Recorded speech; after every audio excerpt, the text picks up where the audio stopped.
The 2017 Mini Cooper Clubman, the first estate car to finally grace my channel. The Clubman was first launched in 2007 and was well ahead of its time. Granted, they had also released a mini club van, which hugely flopped. I suppose I should take this opportunity to mention the fact this is the only Mini you could get the best bang for your buck. All the others will leave you an enormous headache. Anyway, let's take this one for a spin.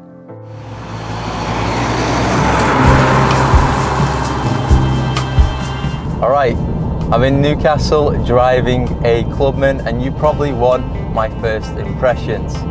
And I must admit, it's a wonderful car. I'm currently driving the version that has the 8-speed ZF automatic transmission. Yes, Mini HQ didn't give this car a manual, but the ZF gearbox is actually pretty decent. It doesn't, you know, slam the gears like a DCT would. And the gear changes are quite swift. On public roads, it's a very competent thing. You sit quite low in these seats, and they are half leather, half cloth. And the handling, it is very nippy. When you point it into the direction you want it to go in, it will answer back. Right, let's do a bit of a pull. So whacking it into sport mode on the gearbox and sport mode in terms of Mini, and the throttle response has gone a little bit more feistier. If we just mess around with the pedals, drop it down into second, then foot to the floor.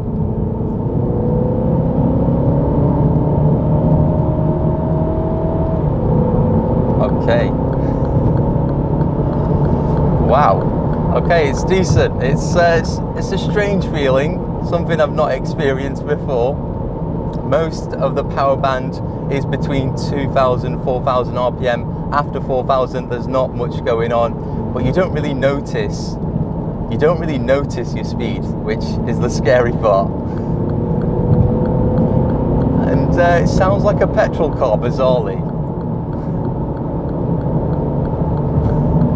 But it's a diesel. And this is undoubtedly, at the end of the day, a practical estate car, especially if you live up north and need that extra bit of ground clearance. There's not much car after the wheels, so bottoming out isn't really an issue.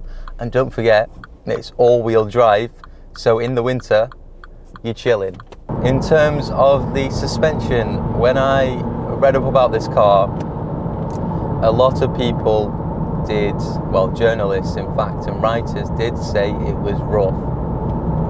Now, given this car, I believe, might have the JCW kit, as it's got a JCW steering wheel and has 18-inch wheels with Bridgestone tyres, it's actually not that bad. The only thing that's rough are the public UK roads. Given this car is a diesel, at the end of the day, it does about 42 miles per gallon currently from its 48-litre fuel tank. Not a big fuel tank in comparison to its competitors, but given how economic this car is, it pretty much explains why Mini haven't given this car a big fuel tank. And also, you might say 42 mpg isn't that great, but the owner of this car does like to drive it pretty hard, let's just say. Right, so we've stopped at a pair of lights. Let's have a look. What's it like from the off? Foot down, bit of delay, but it's okay. It's actually pretty decent. I mean, it's typical Mini. If you've driven the hatch or any of the convertibles, they all drive very similar. The only thing different from this car is the fact it's actually quite big. Right, so the owner, Jack, who is an absolute legend, he's letting me launch this car. I believe it's quite easy to launch a Mini. Gearbox in sport mode, traction control off, car's in sport mode. Mash my left foot on the brake, right foot on the accelerator, launch control active.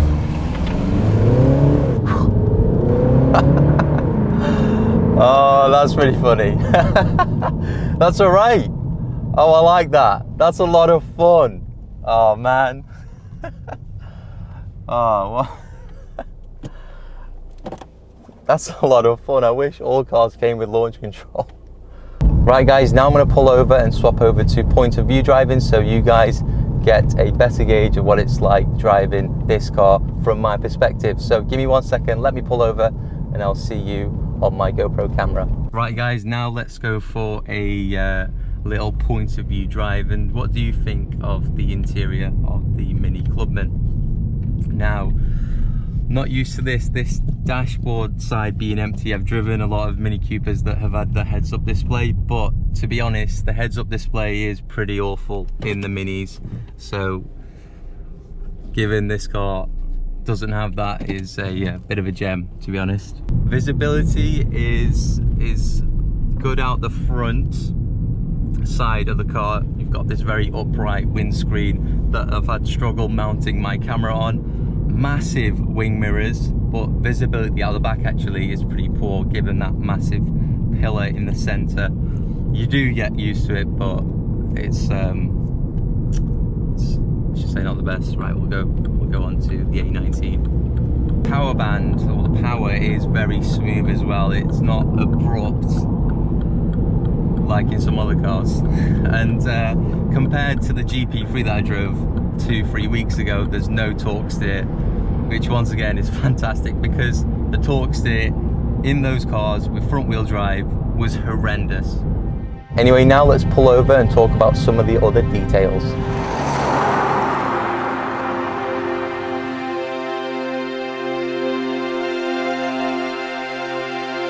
So, the second generation Clubman first debuted at Frankfurt in 2015. It was certainly a surprise to the public as it was the largest Mini ever manufactured by the brand.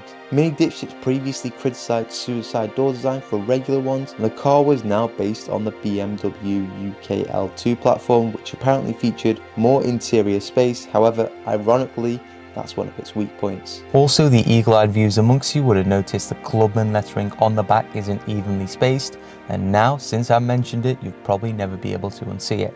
Nonetheless, it can be fixed with a simple D badge. So as for the model variant that I'll be reviewing today, it's the 2017 Mini Cooper Clubman SD All-4 with the 2-litre 4-cylinder diesel engine, currently producing 187 brake horsepower and 295 pounds-foot of torque. The diesel power will propel you to a massive whopping maximum speed of 140 miles per hour, and it will take about 7.3 seconds to 60 miles per hour, which for an estate is pretty impressive. There are also some interesting features on the exterior of this car that are worth mentioning. For example, starting from the front, it's traditional with Mini, you get this clamshell bonnet, very unique and distinctive design. Oh, and of course, on the headlights, you get a little Mini logo, just in case you forgot you were driving a Mini. Moving around back, there's two things that stand out. One of them is this shark fin with the LED light at the top. Mini says apparently this flashes at night to let you know where the car is. I think it's a bit of a pointless feature. And the second thing is these tiny dinky wipers, which look super funky and cool. It looks fine on this car, but I think Mini have actually part shared this with the Countryman. It kind of looks rather odd because that car uses a conventional boot. But if you like to buy a similar car to this one, it will cost you anything between 17 to 20 grand on the second-hand car market. The diesel engines have an annual tax bill of £30 a year, and insurance no more than £1,500 a year, I would assume, depending on where you are. It's also ULEZ compliant as it only emits 117 grams per kilometre of CO2. Moving over to the interior, and from an initial perspective, a normal person or member of the general public can instantly identify it as a Mini interior without even looking at any of the badges. They've been using this interior for over a decade now, and it's definitely stood the test of time. But do you think Mini should start changing up the circle style interiors? Let me know in the comment section down below. This car here comes with 3 driver modes, and the way you select the driver modes is by toggling this ring around the gear lever.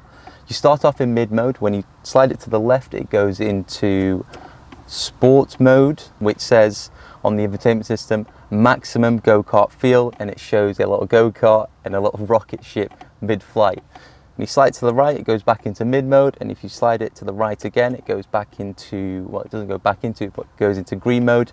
And traditional BMW, it shows you how many miles you've saved. But my favorite feature in this car has to be this ambient light semicircle strip thing, because it acts as different things. For example, when you're reversing and getting close to an object, it changes color. When you're adjusting the climate controls, it changes color as well. And it also acts as a rev gauge with a little red line.